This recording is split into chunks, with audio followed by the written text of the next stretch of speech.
Bem, vamos continuar nossa aula sobre industrialização regional, industrialização brasileira, passando para a industrialização regional. Na verdade, isso aqui é uma regravação de aula, porque parece que quando há uma gravação muito grande deu problema com o Loom, certo? Com a nossa plataformazinha aqui, beleza? Vamos lá então. Aquela aula ali que, meu Deus do céu, nós encontramos no capítulo 3, para o pessoal do MED, né? E no capítulo, na atividade 8, para o pessoal do terceiro, pessoal do cursinho do PV, que está com material Octa. Tudo bem? Vamos lá então. Isso aqui é um assunto que nós já vimos, né? O Brasil no meio técnico, científico e informacional, bem bacana. Eu chamo a atenção para um fato aqui só para lembrar, assim, para resumir o processo, só lembrar para vocês dessas duas etapas aqui, né?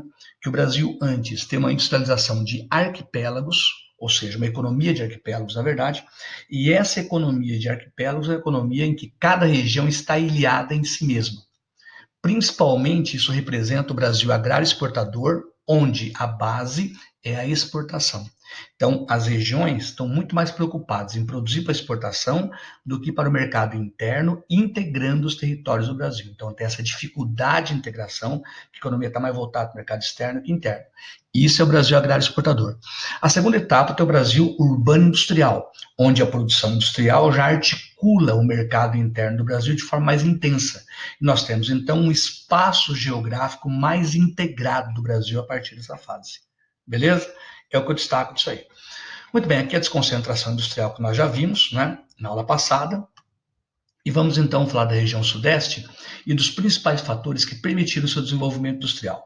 Na verdade, gente, isso aqui vai ter a aula ali adiante que eu vou repetir isso aqui, mas eu vou só falar rapidamente. Bom, primeiro ponto importante. Quais são os fatores locacionais? Lembra o que é fator locacional? Fator de localização industrial que justifica a industrialização do Brasil na região sudeste, que é a região de São Paulo. Bom, primeiro fator importante: capital acumulado com café. O café é o elemento mais importante na industrialização, principalmente em São Paulo. Rio de Janeiro também? Também. Mas o Rio de Janeiro, nesse momento, tem outro fator adicional. E o fator adicional é o fato do Rio de Janeiro ser a capital do Brasil nessa época, e como capital do Brasil, ela tem uma grande quantidade de alto escalão do funcionalismo público, que ganha bem e é um excelente mercado consumidor. Além, evidentemente, do Rio de Janeiro ser um porto importante. Até a supremacia do Porto de Santos, em São Paulo, que passou a dominar a exportação de café, era pelo Porto do Rio de Janeiro que esse café era exportado.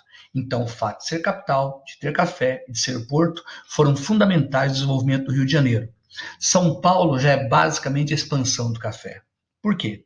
Porque a área do Rio de Janeiro, onde se produzia café, que é o Vale do Paraíba, é uma região que os cafezais vão se esgotar. O café vai esgotando a terra. É uma planta perene, né? É uma planta que você não destrói na colheita como soja. A soja colheu, acabou a planta. No café, não. E é uma planta que vai desgastar profundamente o solo, né? Então, por isso, existe a chamada marcha do café. O café vai marchando, vai andando em direção a São Paulo, pelo Vale do Paraíba, e depois se expande pelo interior de São Paulo. Se o café foi importante por quê? Porque do café veio o capital, o dinheiro para a industrialização, veio a mão de obra imigrante, os imigrantes vêm primeiro, isso é um detalhe importante, vêm primeiro para o campo, e só depois que eles migram para a cidade, quando percebe que o campo não garante aquilo que prometia para esses imigrantes. Então eles migram para São Paulo. A presença imigrante como mão de obra é fundamental, particularmente em São Paulo. No Rio de Janeiro, nem tanto, mas São Paulo é fundamental. De tal forma que o censo de 1902 dá que de cada 100 trabalhadores da indústria do Brasil, 90 são estrangeiros, sendo 50 deles italianos. Então existe uma presença muito grande que leva a conflitos, né? Havia conflito no final da década de 90 do século XIX, havia confrontos entre brasileiros e italianos, que os brasileiros também achavam que os italianos estavam tomando o seu lugar na indústria brasileira. Então havia alguns conflitos aí nesse processo. Mas enfim, esse imigrante, ele não é só mão de obra mais qualificada, ele também representa um outro elemento, ele também representa mercado consumidor. Então ele é um mercado consumidor importante e é um mercado consumidor geralmente mais sofisticado que o mercado feito pelos brasileiros. Eles vêm da Itália, já conhecem mais a indústria, a coisa toda. Então, eles constituem um importante mercado consumidor. Então, eles são mão de obra, são mercado consumidor. Vejo, capital, dinheiro para financiar a indústria, mão de obra, mais ainda, mercado consumidor. Só que esse mercado consumidor não é feito só por esses imigrantes, é feito pelo grande crescimento da cidade de São Paulo. Gente, no ano de 1862, São Paulo era uma cidade de mais ou menos 30 mil habitantes. Era uma cidade pequena, era uma little city. Era do tamanho mais ou menos de Ubiratã, né? A cidade onde eu vim, que é uma cidade linda, maravilhosa, mas tem cerca de 25 mil habitantes. Então é uma cidade pequena. Em 1902, ou seja, 40 anos depois, São Paulo tem 250 mil habitantes. Detalhe, hein? São 250 mil habitantes usando como combustível para os seus fogões, para cozinhar, para tudo que você possa imaginar, lenha. Imagine o impacto disso na Mata Atlântica, né? Tirar lenha, o preço que ficou mais tarde a lenha, o impacto foi enorme. Mas enfim, tinha 250 mil habitantes. No ano de 1924, quando houve a segunda revolta tenentista, cuja base é em São Paulo, né? A revolta conhecida como Miguel Costa, lá em São Paulo. Quando teve essa revolta, São Paulo tinha 600 mil habitantes. Londrina hoje tem em torno de 580 mil habitantes. São Paulo já tinha 600 mil habitantes naquela época. Então você para imaginar o quanto São Paulo foi crescendo. E dali em diante cresceu ainda mais, principalmente na era Vargas. Por quê? O Vargas começa a restringir a entrada dos imigrantes estrangeiros e começa a estimular mais a migração interna, criando leis trabalhistas para os trabalhadores serem estimulados a vir trabalhar na indústria das cidades. Vargas preferia a mão de obra nacional, que é menos qualificada, mas também é menos politizada. A mão de obra estrangeira era muito mais politizada que a mão de obra nacional. Tanto assim que os primeiros movimentos operários no Brasil estão fortemente ligados a essa mão de obra estrangeira, que era até 1922 dominada pelo chamado anarcossindicalismo. A partir de 22 é criado o Partido Comunista e a partir de 30 Vargas tenta manipular e controlar essa mão de obra através da restrição da entrada de imigrantes estrangeiros e através de uma política populista e de uma política trabalhista que tenta controlar esses grupos sociais, as manifestações desse grupo, controladas pelo Estado. Manipular, portanto, o movimento operário brasileiro vai ser o papel de Getúlio Vargas.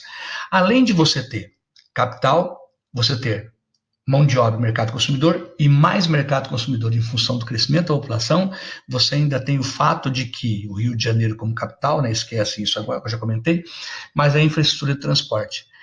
Graças à presença do transporte ferroviário em particular, nós encontramos a interiorização do café dentro do Brasil e essa estrutura de transporte vai ser também importante para a indústria, explicando rapidamente isso. Gente, com o desenvolvimento da ferrovia, São Paulo transforma-se numa espécie de Porto Seco do café. O que quer dizer Porto Seco do café? Não é o contexto dos portos secos que nós temos hoje, tá? Porto Seco naquele momento do café significa o seguinte: antes, todo café produzido no Vale do Paraíba ia para a costa, por exemplo, se produzia café em Taubaté. Esse café saía de Taubaté, andava 100 quilômetros e ia para Caraguatatuba, Ubatuba, Vale do Paraíba, Angra dos Reis, certo? Ia para o litoral. Dali, pequenas embarcações levavam ao Rio de Janeiro e o Rio de Janeiro exportado. Com o desenvolvimento da ferrovia, a construção da primeira grande ferrovia ligando o litoral de São Paulo ao interior, a chamada Jundiaí-Santos, agora o café podia ser escoado pelo próprio estado de São Paulo e o Porto de Santos ganha proeminência em relação ao Porto do Rio de Janeiro. Só que tem um detalhe, né? Já foi para São Paulo, não foi? Gente, São Paulo, o litoral é de cagar, né? É lindo pra caramba, aquele monte de montanhas, mares de mosca, aquela coisa toda. Então, é muito complicado construir ferrovias ali, muito caro. Então acontece o óbvio, em vez de construir um monte de linha ligando o Porto de Santos ao interior, não, construir uma linha ligando São Paulo, ligando Santos, até Jundiaí, São Paulo, passando por São Paulo, e de São Paulo, a partir do centro de São Paulo, ramificava para o interior, abrindo como um leque. Assim, ó, tá vendo? Vem uma ferrovia só de Santos, chega em São Paulo, ela se ramifica para várias outras áreas. E com isso, quer dizer que tudo que era importado pelo interior ou exportado pelo interior de São Paulo passava para São Paulo. Gente, se eu tivesse grana para investir no Brasil na década de 30, se eu tivesse nascido naquela época, né, que eu nasci agora, praticamente na década de 90, sabe o que eu faria? Eu investi em São Paulo, terreno em São Paulo, tudo em São Paulo, porque São Paulo era o da moda, era o lugar que crescia. Então, o desenvolvimento das ferrovias permitiram uma estrutura de transporte, originalmente, que garantia o crescimento da região de São Paulo. Mais tarde, em particular do governo Vargas em diante, nós optamos pelo transporte rodoviário, que era mais barato para ser construído, evidentemente, né? Apesar da manutenção dele ser mais cara, e dava maior liberdade. Então, o grande desenvolvimento do transporte rodoviário também desenvolve-se originalmente na região de São Paulo e Rio de Janeiro, e por isso essa infraestrutura de transporte é importante. Entenderam bem? Então, só observar que o café foi importante porque trouxe capital, porque trouxe a mão de obra. O café foi importante porque trouxe o mercado consumidor, que é também o imigrante, mas também é o trabalhador nacional, e a população começa a crescer muito em São Paulo, se multiplicar muito em São Paulo. São Paulo atrai muita gente. A infraestrutura de transporte é importante, entendeu? Vamos analisar agora algumas regiões de São Paulo. Primeiro, a região do Vale do Paraíba, a região conhecida como Rodovia Dutra, que é a chamada BR-116, que liga São Paulo ao Rio de Janeiro. É o que eu trouxe para vocês? Bacana, né, gente? Muito bacana essa imagem aqui. Eu curto demais da conta. Ah, meu Deus, eu curto demais da conta. Olha só. Demais da conta. Então, vendo essa área aqui? Isso aqui é a região conhecida como Vale do Paraíba. Tá vendo isso aqui? Isso aqui é São Paulo. Isso aqui é o conjunto de cidades, por exemplo, que acompanha. Ah, meu Deus, aqui foi um problema que eu tive.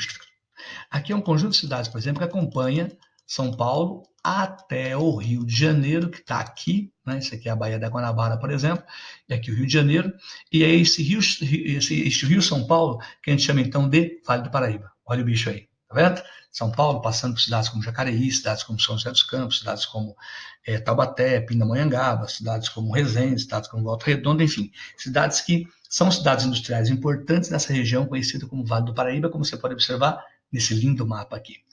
Essa região desenvolveu originalmente cafeicultura, né? O café era importante, porém, com o esgotamento dos solos, o café deixou de ser a cultura mais importante nesse período.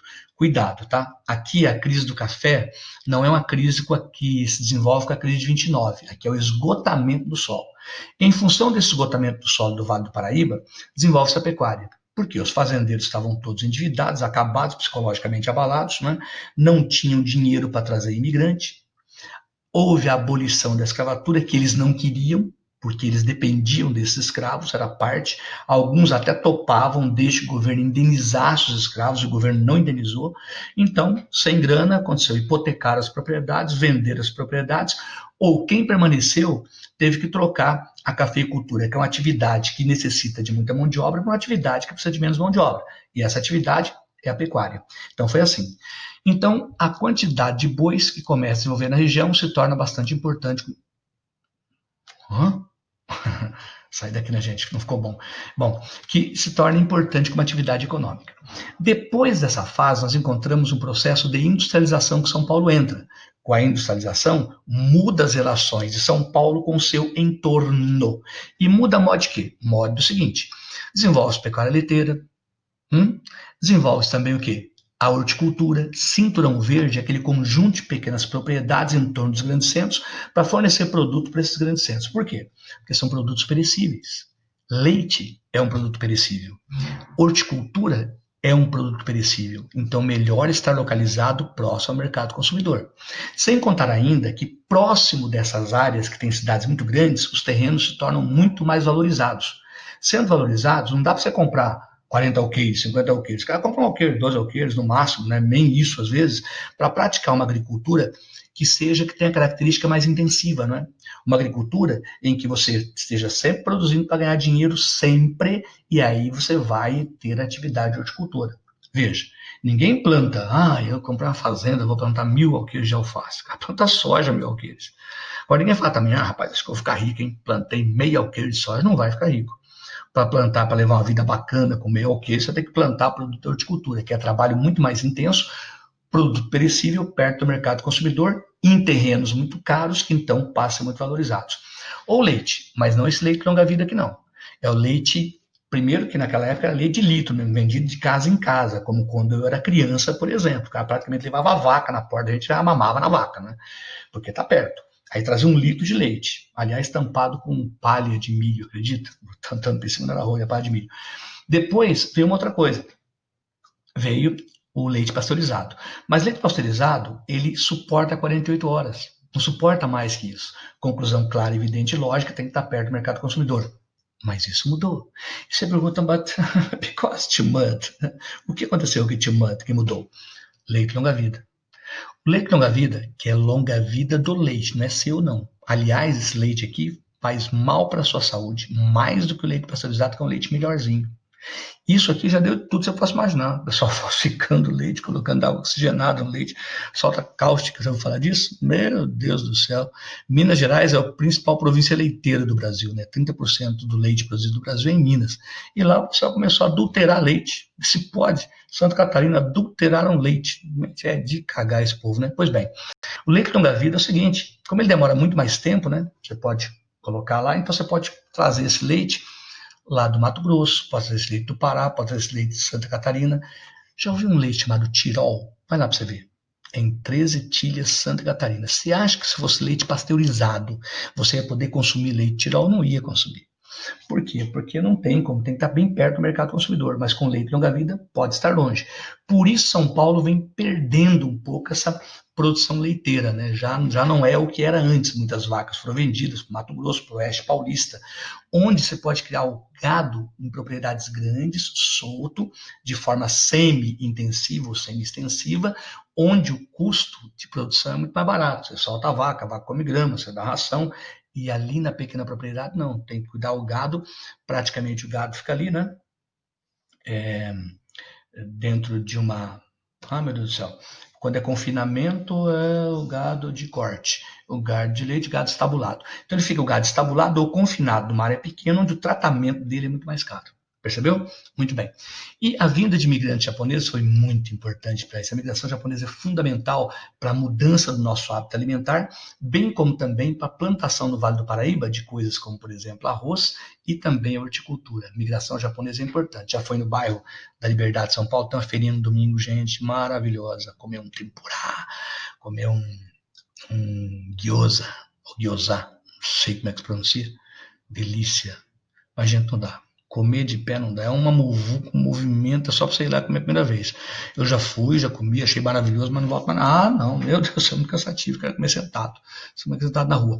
E com o desenvolvimento industrial, São Paulo vira um grande centro financeiro. É o São Paulo do quê? Da Vida Paulista, né? São Paulo da Avenida Faria Lima. Então, essas duas grandes avenidas são dois grandes centros financeiros de São Paulo, a Avenida Paulista e a Faria Lima. E assim São Paulo transforma-se num grande centro financeiro que é hoje, bem como também industrial. E a gente sabe perfeitamente que essa região, conhecida como Vale do Paraíba, é uma área que se industrializou graças a alguns fatores importantes. Para você entender o Vale do Paraíba, dá uma olhada aqui numa coisa. Olha o que eu fiz para você. Tá vendo aqui? Litoral, tá vendo? Praia.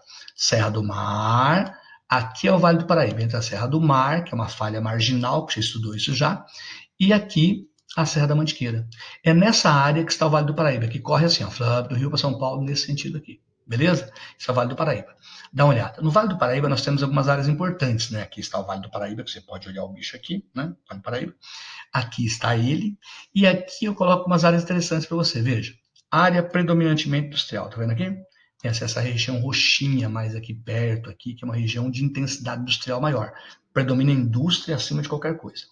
Aí nós temos também a área de relativo equilíbrio setorial, que são áreas onde você tem um certo equilíbrio entre a indústria e a indústria e a presença de outras atividades econômicas como a agropecuária.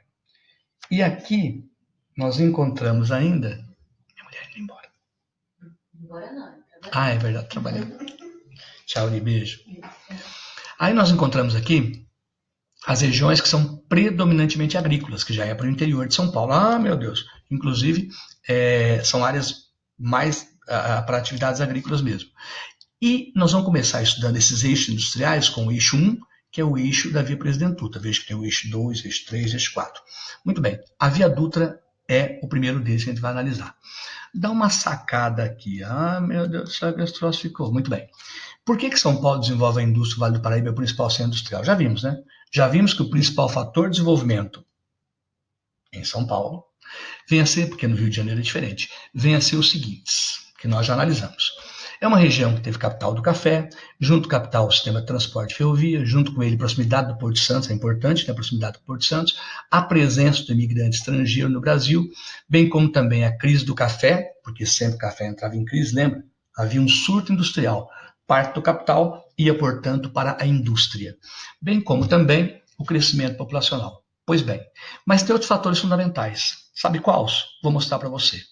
Quando a gente pega essa parte aqui, nessa linda seta que atravessa a minha e a para aqui embaixo, você tem Era Vargas e JK. Então, além desses fatores todos aqui, nós temos que entender que também São Paulo foi estimulado industrialmente pelo governo. Houve uma política de Estado que ajudou a centralizar a indústria na região de São Paulo. E essa política esteve principalmente durante a Era Vargas e durante a Era JK. Esses dois rapazinhos que estão aqui do meu lado brincando, se abraçando. Legal, né? Muito bem. A estrutura que atraía para São Paulo, atraía investimento para São Paulo era a verticalização da variedade industrial. Em outras palavras, São Paulo já possuía uma estrutura em cadeia, já tinha uma cadeia produtiva onde as várias indústrias se interrelacionam entre fornecedores e consumidores desses produtos, permitindo, portanto, o desenvolvimento de uma indústria mais diversificada. E essa diversificação da indústria, mais a sua verticalização, que é a verticalização? É quando você tem várias etapas industriais numa mesma área, ou no mesmo setor, por exemplo.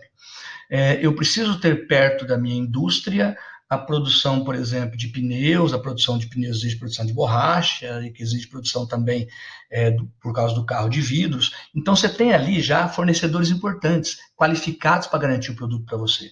Como São Paulo já tinha essa cadeia produtiva, que já atraía por si só outras indústrias, em função dessa verticalização, houve uma preferência de investir em São Paulo, porque esse investimento se tornaria muito mais barato. Então, em função disso, São Paulo tem uma indústria que gera um efeito multiplicador para ela mesma, podendo atrair outras atividades industriais. Na região de São Paulo, não inclui só a cidade de São Paulo, mas também a região da ABC Paulista. E essa região conhecida como ABC Paulista são as cidades que estão ali, tá vendo? A região de Santo André, São Bernardo, São Caetano e Diadema, além de uma série de outras cidades que fazem parte dessa região. Ora, por que essa região desenvolveu a indústria? Já vimos os fatores pelos quais São Paulo desenvolve a indústria. Agora, essa região aqui, o que ela traz interessante? Primeiro, que essa região é marcada pela contiguidade, a vizinhança em relação a São Paulo. Contiguidade é vizinhança. Então, é vizinha de São Paulo e, claro, que vai aproveitar o desenvolvimento de São Paulo para desenvolver a indústria. Segundo aspecto importante, que em função disso é importante estrutura de transporte, de energia, de capitais, de mercado consumidor, que vai permitir, portanto, atrair indústria. E isso vai levar à sua industrialização. Foi por isso que JK, por exemplo, quando vai implantar a indústria automobilística no Brasil, prefere a região do ABC Paulista, que já tinha uma mão de obra relativamente especializada em autopeças. Por quê? Porque o Brasil já tinha carro, não tinha peça. Então, o que aconteceu foi que durante a Segunda Guerra Mundial, quando ficou difícil importar peça, muita gente montou tornearia mecânica, torno mecânico, que retifica e produz peças, por exemplo, e aproveitando a estrutura, a indústria se instala na região de São Paulo. É aquela ideia, né, gente? Uma indústria atrai outra indústria. Atraiu a indústria automobilística, tá vendo? Com isso, atraiu a indústria metalúrgica, que atraiu sindicatos bastante interessantes, química e eletrônica na atualidade, entre eles os sindicatos mais famosos, o Sindicato São Bernardo do Campo, onde surge o Lula. Bom, como sindicalista importante naquele momento do Brasil, mudando as questões sindicais no país. Pois bem, nesse momento, em São Bernardo do Campo, o Sindicato dos Metalúrgicos de São Paulo é o sindicato mais forte que tem. É muito interessante isso, que você percebe que hoje, por exemplo, os sindicatos estão enfraquecidos, né? Dentro do mundo neoliberal e globalizado, os sindicatos são enfraquecidos. Você não ouve falar mais de greves em indústria, ou quase não ouve mais falar. Mas naquele momento, a atividade industrial ficou realmente à mercê dessas organizações sindicais que faziam greves que os patrões não querem, até porque eles querem pagar o menor preço possível, mas São Paulo tem alguns problemas, tem um custo de vida muito elevado. Numa região como São Paulo, onde o custo de vida é elevado, aluguel é elevado, alimento, custo elevado, impostos, IPTU, tudo um preço mais caro, o cara precisa ganhar mais.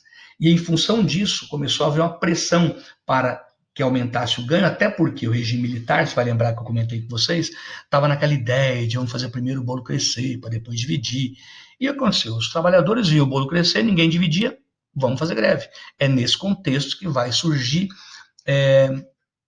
um dos mais ativos historicamente sindicatos no Brasil, uma das mais importantes organizações sindicais. Hoje eles não têm mais condição de atuar como antes. Primeiro, que a nova indústria ganhou maior mobilidade. Então, se o cara protestar aqui, ele vai para outro lugar.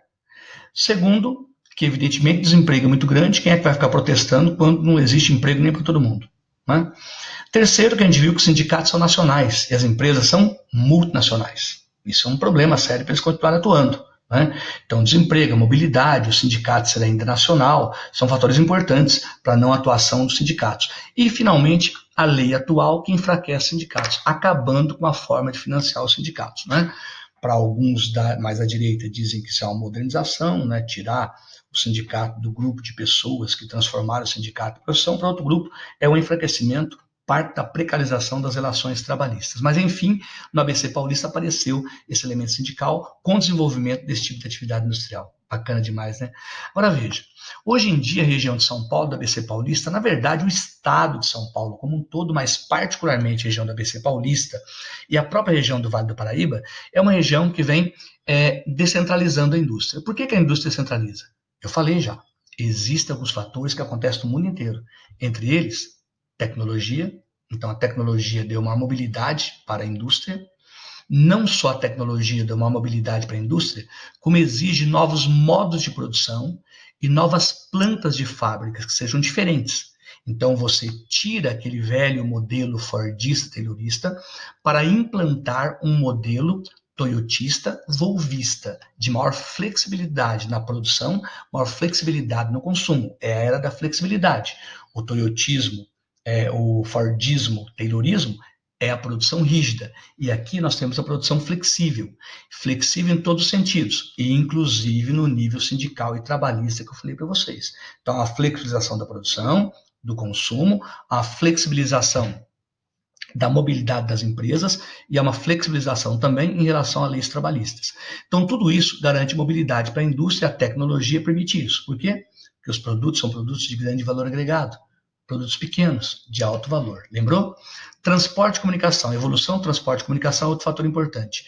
No Brasil, entretanto, tem um fator muito curioso, que é a chamada guerra fiscal entre os estados. Ah, esqueci, né? Você viu que deu um drible aí, deu um olé! Foi para um lado, ele veio para o outro. Aqui embaixo, ó.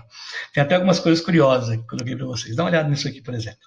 Você percebe que a localização, o fator locacional muda, né? Muda para uma série de fatores, né? Isso aqui são fatores, tecnologia, transporte, comunicação, são fatores importantes. Mas também a maneira como a, o próprio segmento industrial vai produzindo, por exemplo, suas sucatas, né? Então você percebe aqui, por exemplo, ó, que interessante, localização industrial. Antigamente as indústrias estavam perto do quê? Veja, usina siderúrgica, tá quadradinha aqui, ó. Estava perto do quê? Estava perto do minério de ferro e perto do carvão mineral. Aí, de repente, ela pôde se distanciar do minério de ferro, principalmente devido à construção de ferrovias. E depois, devido ao desenvolvimento de outros elementos importantes, outros fatores locacionais, ela pôde se distanciar tanto do carvão quanto do minério de ferro. E hoje tem muita indústria próxima do quê? Próxima das sucatas. É o caso de São Paulo, é o caso de várias cidades japonesas. Quer dizer, uma coisa que não existia na época da Revolução Industrial, que era sucata, agora existe. Eu chamo a atenção para o seguinte, no vestibular você tem que estar atento a isso. Você tem que estar atento para aquilo que você não lembra, não foi dado em sala de aula, mas que você pode inferir, você pode concluir. Isso aqui é um exemplo bem clássico disso. É evidente que no início da Revolução Industrial era impossível ter sucata, não havia sucata. Mas hoje tem bastante sucata. Então você vai instalar a indústria muitas vezes em área de sucata, aproveitar aquilo como matéria-prima. E no Brasil a guerra fiscal é um elemento importante. Foi isso que me deu o drible. A guerra fiscal. Além disso, temos que levar em consideração algumas coisas específicas de São Paulo. Gente, presta atenção no que eu estou dizendo para você. Presta atenção. Não vou, antes de eu colocar aqui. Antes de colocar aqui. Você está fazendo uma redação com a minha filha, por exemplo, mostrando para ela como é que você faz isso. Primeiro você esquematiza, ligando os pontos para depois escrever. Se uma prova pergunta para você o seguinte: hoje, a região de São Paulo, cidade de São Paulo, ABC Paulista, Vale do Paraíba, vem sofrendo concentração ou desconcentração industrial. Você vai falar o quê? Desconcentração. Se a pergunta é por quê, é só raciocinar. Vamos pensar por quê? Vamos pensar. Você pode primeiro colocar esses elementos aqui: tecnologia, comunicação, transporte, guerra fiscal. Mas se eu quero um elemento específico de São Paulo, o que acontece com São Paulo? O que São Paulo oferece de problemas para a indústria? Resposta: São Paulo está saturada. Com essa palavra que estou dizendo, que não cabe mais, que nem pegar açúcar, mexer muito açúcar no copo, saturou, o açúcar vai sobrar. Então está sobrando em São Paulo hoje. E por que São Paulo está saturada? Porque só isso não basta. Está saturada por que São Paulo está saturada? Primeiro, saturada, né? Por quê? Primeiro vamos pensar, São Paulo é uma cidade com problema de mobilidade urbana, ou seja, há muito congestionamento de transporte, e congestionamento atrasa a entrega e passa a exigir uma legislação que regule esse transporte. Por exemplo, eu não posso transitar no centro de São Paulo com caminhão em determinadas horas e períodos. Logo, eu tenho que programar o recebimento de matéria-prima para horas distintas, que pode elevar meu custo, por exemplo, mão de obra. Além de você ter problema de mobilidade, e com isso as leis regulam ainda mais, diminuindo a mobilidade de certos meios de transporte, você tem um problema que São Paulo ainda tem enchentes, que por seu turno também atrasam esse processo. O trânsito de São Paulo vai devagar, porque você gasta mais combustível, veja o problema. Como se não bastasse a questão de trânsito, tem outras questões. Por exemplo, você poderia pensar, estão entendendo a lógica? Que eu quero que você entenda que se você tiver uma questão, perguntar, você coloca isso como item. Depois você escreve, certo? Vai pensando nos itens e escreve. Falei que saturado, estou dizendo agora em que ela é saturada. Também é saturada, por exemplo, em verticalização. Essa verticalização também gera congestionamento, já que um terreno onde entrava uma família está entrando agora 40, 50 famílias. Então congestiona também. A mobilidade, você percebe que é um problema muito sério. Mas, além disso, também tem regulamentos em relação à poluição. Em áreas de grande concentração urbana, existe maior regulamentação e inibição para certas atividades industriais em função da poluição que tem. Fora isso, tem mais ainda. IPTU é caro, certo? Esse IPTU, esses impostos, eles evidentemente também elevam a própria localização do prédio, aluguéis são caros, com isso a mão de obra fica mais cara, porque se tudo é mais caro, se a infraestrutura da qual eu dependo é cara, eu tenho que ganhar melhor. Por isso existe maior pressão sindical. Esses sindicatos, por seu turno, também são um estimulador para as indústrias saírem dali, na medida em que as indústrias não querem greve e também não querem pagar melhor o salário dos funcionários, para isso significa custo. Vão procurar, então, mão de obra mais barata. Além de mão de obra mais barata, estímulos fiscais, que uma cidade como São Paulo não pode dar. E por que não pode dar? Porque o custo de manter São Paulo é muito alto. Claro que o custo de manter São Paulo é muito mais alto que manter, por exemplo, Biratã, manter Juranda, por exemplo, Cruzeiro do Oeste, assim por diante. Então é claro que, com isso, esse custo torna maior, as indústrias vão se afastando dessa região. Então tem N fatores que você vai considerar nesse processo. Percebeu? Olha os bichos aqui, ó. Saturação de áreas tradicionais, sindicatos mais atuantes, viva a greve, olha o Lula ali, atuação de greves, plantas ultrapassadas. O que é planta ultrapassada? Comentei agora há pouco. As plantas são mais fordistas, tayloristas, e eles querem plantas mais volvistas, toyotistas, volvistas. Com isso, as plantas ficam ultrapassadas também em termos industriais e vão buscar plantas mais novas, mais produtivas, mais flexíveis, que utilizem uma menor quantidade de mão de obra, que por isso mesmo tenham trabalhadores menos politizados, consequentemente menos sindicalizados, que é principalmente no interior do país que eles vão encontrar essa mão de obra menos sindicalizada. Você tem salários mais elevados em função disso, congestionamento, que nós comentamos, restrições ambientais, né? Problema de mobilidade urbana, que está ligado ao congestionamento, impostos mais elevados, custo de vida mais elevado, violência, é um fato importante. Tem muita empresa, por exemplo, que sai de São Paulo em função da violência, né? Se é executivo da empresa multinacional fala, olha, você vai ser mandado para o Brasil, vai ser mandado para São Paulo. Meu filho do céu. Meu Deus do céu, o cara fica apavorado. Agora, é evidente que tem um detalhe, né? Outras áreas têm atrativo. Quando eu faço análise, tem que entender por que está saindo. Agora, para onde vai? Por que vai para aquela área? Estão entendendo o que eu estou dizendo? É que nem imigração. Eu não posso analisar uma coisa só. Eu pergunto, primeiro, por que São Paulo atraiu indústria? Já vimos por quê. Segundo, por que está saindo de São Paulo?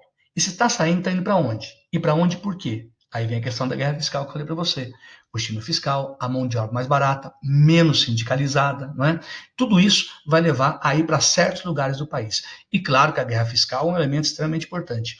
E o outro é a expansão do mercado consumidor brasileiro. Na medida que o Brasil vai interiorizando, ainda que grande parte da população esteja concentrada mais no litoral, na medida que o Brasil vai se interiorizando, vai acontecendo também uma expansão desse mercado consumidor, e esse é um detalhe fundamental. Está entendendo? Não é bacana? É lindo demais isso, né? Então, tudo isso vai gerar uma desconcentração industrial em relação a São Paulo. Claro, gente, quando nós falamos tudo isso, pensamos tudo isso, nós tentamos achar uma lógica para poder escrever. E também para poder analisar as questões que o vestibular coloca. Inclusive, qual desses itens vai ter maior peso em determinado momento histórico. Porque dependendo do momento histórico, o peso será diferente. Então, isso explica por que São Paulo descentraliza a indústria. Tudo bem? Agora veja. Depois dessa região de São Paulo, a gente vai ver o eixo do sistema Anchieta Imigrantes. As rodovias de São Paulo têm nomes interessantes. Então, por exemplo, só para você ter uma lógicazinha assim, não é? Talvez isso não tenha sido nem propositalmente, mas acabou gerando. Você sai de Santos e vem para São Paulo, o complexo rodoviário que tem na região é chamado Complexo Anchieta Imigrantes. É só você lembrar. Quem é que veio do litoral para São Paulo? O Padre Anchieta e os imigrantes. De São Paulo para o interior, as rodovias geralmente vão ter nome de quê? Vão ter nome de Bandeirante. Quem é que saiu de São Paulo e foi para o interior? Os Bandeirantes. Como a própria rodovia dos Bandeirantes, como a Anhanguera, como a Fernão Dias, que é uma rodovia federal, na rodovia paulista, é federal, né? É a BR-381, que liga São Paulo até Belo Horizonte. Né? A rodovia, ou nome de presidente, né? Como, por exemplo, rodovia Presidente Dutra, que é a BR-116, eixo Rio-São Paulo, ou a rodovia Castelo Branco, né, que vem aqui para o interior do Paraná, quando sabe São Paulo, você vai pela Castelo Branco, ou Raposo Tavares, também nome de um bandeirante que também vem para o interior. Então, esses são os eixos industriais de São Paulo. E o eixo Anchieta Imigrantes é o eixo que vai para a região chamada de Baixada Santista. E onde está a Baixada Santista? Dá uma olhada nisso aqui. Bacana, né? Observe que para lá eu tenho uma baixada, chamada Baixada Paulista. A Baixada Paulista vai ocupar aqui, ó, tá vendo? Lembra? Litoral, Serra do Mar, Vale do Paraíba, Serra da Mantiqueira, depressão periférica da borda leste da Bacia do Paraná e uma cuesta aqui. Esse eixo aqui é a Baixada Paulista. E esse eixo aqui é a Baixada Santista. Vamos analisar primeiro essa Baixada Santista aqui, tá? Baixada Santista aqui, ó. Olha, bicho. Tá vendo? Olha as setinhas lá. Flanque, flanque, flanque. O que tem nessa baixada? Dá uma olhada. Nessa Baixada Santista, cidades como Cubatão e Santos são importantes, né? Principalmente Santos. Cubatão, Santos, sendo que Santos é um porto extremamente importante do Brasil. O porto mais movimentado do Brasil é o Porto de Santos, que iniciou sua produção com o desenvolvimento do café. Pois bem, nessa região nós encontramos uma atividade industrial bastante intensa. Agora, se eu chamar a atenção para um fato interessante aqui. Estão vendo aqui? Isso aqui, gente, é a cidade de São Paulo. Tá vendo? São Paulo e a área metropolitana, a região metropolitana de São Paulo. É a cidade todas que eu falei para você. Tá vendo? Se eu seguir esse caminho aqui, ó, eu estou indo na Via Dutra. Estou indo lá para o Rio de Janeiro. Observe que aqui é o litoral. É aqui que está Santos, né, Guarujá e assim por diante. E você vai perceber uma coisa muito curiosa. Está aqui o nome, Guarujá, Santos, São Vicente, nessa região aqui. E você consegue ver, inclusive, o complexo do eixo Anchieta Imigrantes. Olha uma rodovia aqui. Tá vendo? Olha outra rodovia aqui. Tá vendo? E nessa área aqui é que eu encontro cidades como, por exemplo, Cubatão. Cubatão era uma vila de pescador que o regime militar transformou num grande centro industrial em São Paulo, principalmente de indústrias chamadas indústrias de base intermediárias. Como é o caso, por exemplo, na região de Santos ali, né, Cubatão lá, como é o caso da Cosipa, Companhia Siderúrgica Paulista, hoje pertencente ao Grupo Minas. Então, aqui também refinaria de petróleo, refinaria Arthur Bernardes. É exatamente a presença dessa refinaria que transforma Cubatão numa cidade extremamente poluída. Houve um tempo que a poluição era insuportável. A poluição era tão forte que crianças nasciam anencéfalas. Então, a poluição em Cubatão era muito grande. Cubatão é a cidade mais poluída do país, você tem uma noção. Aí está a poluição na região de Cubatão. Né? Acidentes em função da presença de petróleo, por exemplo, né? Como aconteceu na Vila Socó na década de 80, que explodiu lá umas canalizações de gás e muita gente morreu no incêndio dentro dessa Vila Socó, uma série de problemas. Mas Cubatão tem tentado resolver. Como? Dá uma olhada aí. 40 mil quilos por mês a menos de dióxido de enxofre no ar em Cubatão. Essa poluição em Cubatão é uma coisa muito interessante, porque, por exemplo, onde tem refinaria de petróleo tem concentração industrial. E onde tem refinaria de petróleo tem produto químico. E entre os produtos químicos, produtos à base de enxofre. E tem muita indústria de fertilizantes. O Brasil é um país curioso. um país agrícola imenso que importa a maior parte do fertilizante que consome. E a indústria fertilizante é altamente poluidora.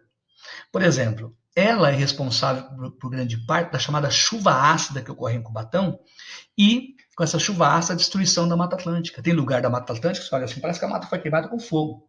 Foi queimada a partir dessa chuva ácida, porque o ácido, entre outras coisas, inibe a solubilização de certos nutrientes que, em função disso, evidentemente, não conseguem ser solvidos em água e a planta não consegue absorver. A outra coisa é a localização de Cubatão. Gente, sabe o problema da inversão térmica? Lembra não? Quando vem frente fria, principalmente no inverno, vem frente fria, o ar pesado não sobe. Se não sobe, ele não vai dispersar a poluição. Cubatão tem um problema grave em relação à questão da inversão térmica. Além dele ter inversão térmica, como tem em Moarama, como tem aqui em Londrina, em outros lugares tem, mas o problema é menor, porque não tem tanta poluição, né? Porque a inversão térmica em si não é poluição.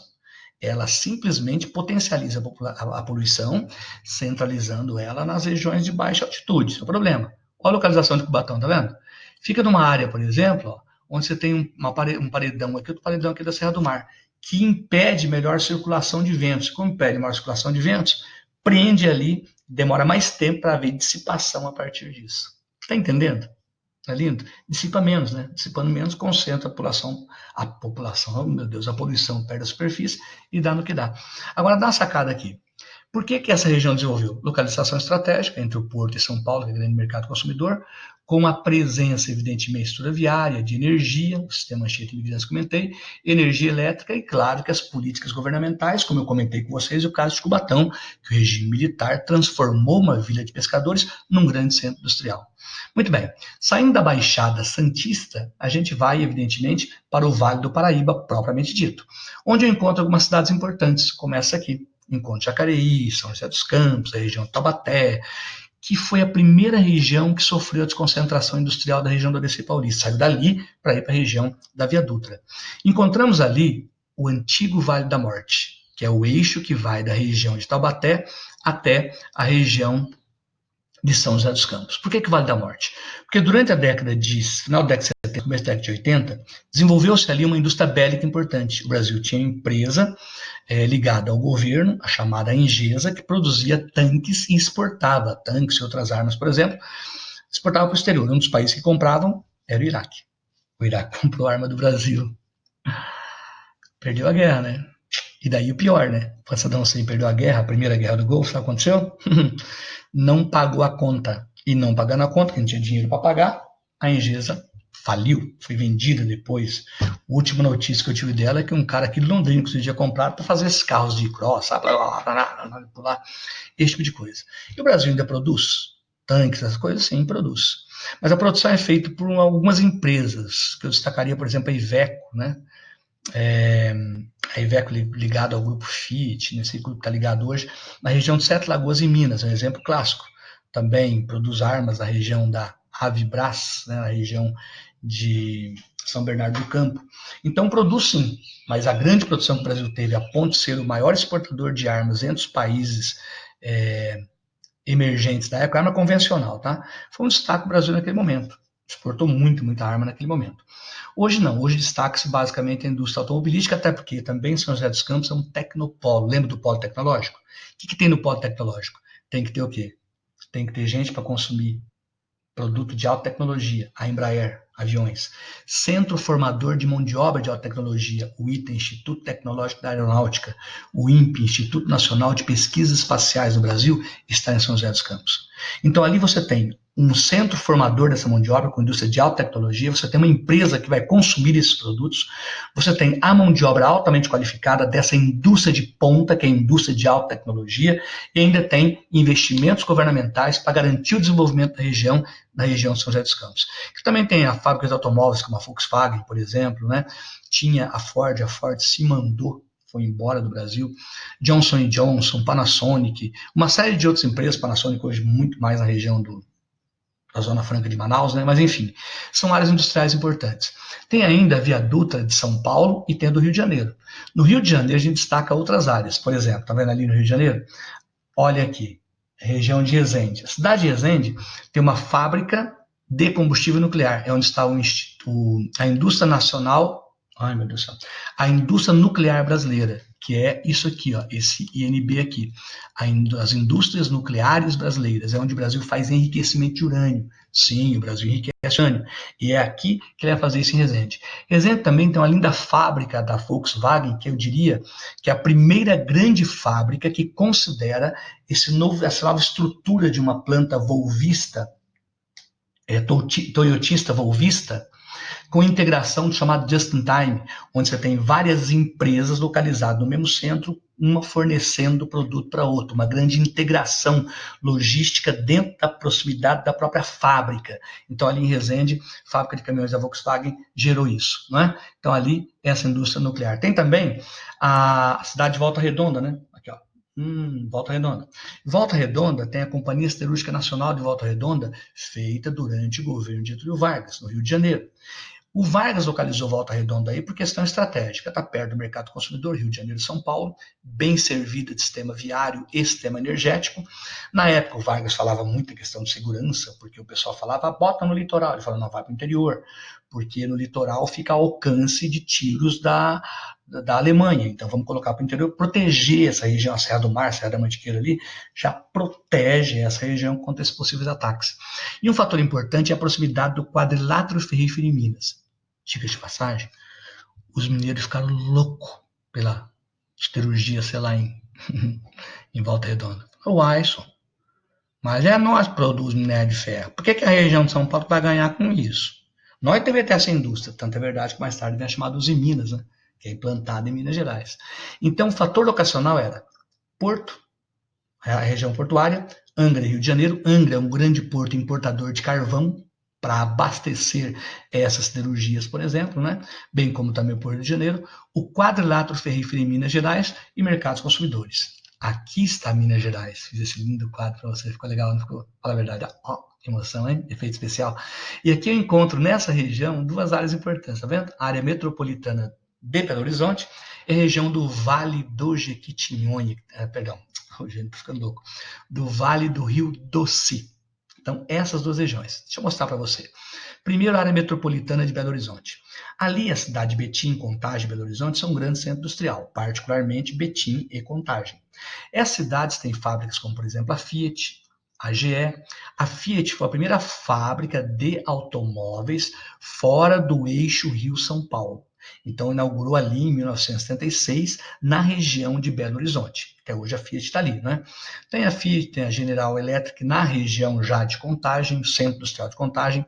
Tem um centro petroquímico na região também, com a refinaria, chamada Refinaria Gabriel Passos, também na cidade de Betim. Veja de novo aquela descentralização em função do petróleo, é uma região industrial importante. Tem fábrica da New Holland, né? Na região próxima também tem Sete Lagoas, que tem várias fábricas importantes, enfim. São cidades industriais bastante importantes nessa região do quadrilátero ferrífero. Depois, nós encontramos, meu Deus do céu, encontramos ainda a região do Vale do Rio Doce. Do Vale do Rio Doce você estudou quando falou sobre minérios, foi ou não foi verdade? É naquela região que nós encontramos o quadrilátero ferrífero em Minas Gerais. Assunto que você já viu, mas que eu vou colocar aqui, ó. Olha o quadrilátero que bacana. Está em regiões de cidades históricas, como por exemplo Ouro Preto, como por exemplo Congonhas, a cidade que tem aquelas obras dos profetas, Aleijadinho, a cidade mariana, Itabira, a terra do Carlos Drummond de Andrade, que escreveu várias poesias falando do minério, falando até do risco das barragens. Né? Então, de modo genérico, escreveu um monte de coisa sobre esses assuntos todos. Então, está tudo aqui nessa região, né? Jazidas de minério de ferro e assim por diante. Por isso também o desenvolvimento de várias atividades com produção de aço. Veja, é o caso da Usiminas, usina siderúrgica de Minas Gerais, a primeira usina siderúrgica privatizada no Brasil, no governo Collor, dava lucro, produz aço galvanizado para carro, por exemplo, situado na cidade de Patinga, que fica na região do Vale do Rio Doce. Tem outras, né? Que a gente viu a CSN, Companhia Siderúrgica Nacional, a COSIP, que a gente viu em Santos, que é do grupo Usiminas hoje também. Aí nós temos essa região do Vale do Rio Doce com a região do Vale do Aço. Essa região do Vale do Aço é essa área aqui, ó, ligada ao Vale do Rio Doce e a estrada de ferro, conhecida como Estrada de Ferro Vitória Minas, que liga o Porto de Vitória até o porto Rico Porto de Vitória, até a região do quadrilátero ferrífero em Minas Gerais, cidades como, por exemplo, Coronel Fabriciano, a cidade de Ipatinga, são cidades importantes dessa região, com áreas fundamentais de produção de aço, né? Mais ao sul, a cidade de Timóteo, onde tem a Açesita, por exemplo, Aços Especiais Itabira, vinculada hoje a grupos estrangeiros, né? Ouro Branco, onde tem, por exemplo, a Aço Minas, que pertence ao grupo Gerdau, eram todas elas estatais e passaram para o grupo Gerdau. A estrada de ferro Vitória Minas vai levar a produção até o Porto Tubarão, no Espírito Santo, que é um porto muito curioso, né? Aqui atrás você vê a cidade de Vitória, a cidade de Vila Velha, onde tem uma fábrica de chocolate da Garota. Eu levei meus filhos lá, né, quando eram criancinhas, para eles verem a fábrica de chocolate, chocolate barato. Olharam lá, era muito barato, mas compramos, né, para eu e para minha mulher, e deixamos eles sem. Sim, não dê chocolate para eles. Tem que acostumar com frustrações. E comemos na frente deles. Maldade, né? Dá uma olhada. Mentira. Então aqui nós encontramos essas áreas todas. Depois, uma parte da produção, em vez de Porto Tubarão no Espírito Santo, estrada de ferro e porto controlado pela Vale, a outra parte desce para o Rio de Janeiro, na estrada de ferro central do Brasil, a produção controlada, aliás, a ferrovia, o transporte controlado para essa empresa chamada MRS, que significa Minas, Rio e São Paulo. É a empresa que passa a dominar na privatização da RFFSA, Rede Ferroviária Federal Sociedade Anônima, que foi privatizada, a MRS é a empresa de logística que vai cuidar do ramal sudeste das ferrovias brasileiras, entre elas a Estrada de Ferro Central do Brasil, homenageada pela Tarsila de Amaral num quadro, que vai levar a produção até outro porto ali, ó, percebeu? Itaguaí, no Rio de Janeiro, onde o terminal de Sepetiba tem 80% do seu movimento de cargas ligado ao minério de ferro que é exportado. Tragédias ambientais, evidentemente, sempre nessas regiões. Finalmente, nós vamos agora para a tal da Baixada Paulista, né? E para outras áreas, como, por exemplo, a Via Anchieta, a Via Anhanguera, perdão, e a Via da Washington Luiz, que estão ali, ó. Dá uma olhada, eu marquei para você, ó. Letra B, certo? A letra C eu não marquei, eu esqueci de arrastar lá para cima, viu onde ficou? Lá embaixo. Desculpa, mas dá para você ver do lado ali. Essa região é a tal da Baixada Paulista, que eu falei para vocês, que eu estou pertinho dela aqui. Dá uma olhada na bicha? Lembra do Vale do Paraíba? Pois é, olha ali a Baixada Paulista. Essa Baixada Paulista possui eixos como, por exemplo, Campinas e São Paulo. Saindo de Moarama indo para lá, você pega aqui a Castelo, desce essa cuesta aqui, né? Chegando no Porto Rodocerve, lembra do Rodocerve? Aí anda aqui na Depressão. Sai daqui do Planalto, entra em Depressão. Depressão vai até perto de Sorocaba. Chegou a Sorocaba, você encontra a Serra do Mar, é onde tem um frango assado. Aí você se anima, né? Fracassado e tal. Sai da depressão. Mas a depressão mais importante, Campinas, Sorocaba e outras cidades importantes, como São Carlos, que também é um tecnopolo importante, produção de motores, etc. Americana e São Paulo. E olha o polo de Campinas. Com a presença da Unicamp na região, Campinas, vem a ser um tecnopolo importante. Principalmente setor de alta tecnologia. O eixo Campinas-Valinhos, por exemplo, seria quase o Vale do Silício brasileiro. Tendo, inclusive, você acha que não, mas está aqui, ó, um acelerador de partículas. Não é aquela coisa grande da Suíça, porque no Brasil também, né, falta grana para um monte de coisa. Mas tem, você vê a tecnologia como é coisa interessante. E várias empresas do ramo tecnológico instaladas na região, como também indústrias farmacêuticas, como essa Medley, por exemplo, que é a indústria farmacêutica da região. Ou a EMS, na cidade de Hortolândia, também tem produção farmacêutica. Então, a indústria de alta tecnologia farmacêutica ou de computação, no eixo Valinhos, Campinas, são extremamente importantes na área. Como também nós temos refinaria de petróleo em Paulínia, a maior refinaria do Brasil. Paulínia era um bairro de Campinas e com a refinaria pôde ter autonomia financeira e se constituiu, portanto, numa área separada da cidade de Campinas. Aí nós temos para o interior indústria de calçados, né? Várias cidades possuem Birigui, Jaú, Franca, são centros importantes na produção de calçados na região de São Paulo. Lindos calçados, adorei aquele sapatinho ali. Tecidos, principalmente na área em torno de Americana, há um grande centro têxtil em São Paulo de produção de tecidos. Então, essa é a produção. Se você for para o interior, filho, aí é outra coisa, né? Vai para o interiorzão, aí é cana, laranja, que eu plantei aqui com bonsai, percebeu? Porque não ia caber aqui na tela. Então, a indústria citro-alcooleira é importante no interior de São Paulo. E, principalmente, a cana vem tomando conta da região. Tranquilo? Essa é a indústria de São Paulo. Beleza? Nordeste é a próxima. Beijo e abraço. Vamos separar em duas partes para você não ficar tão cansado. Tchau.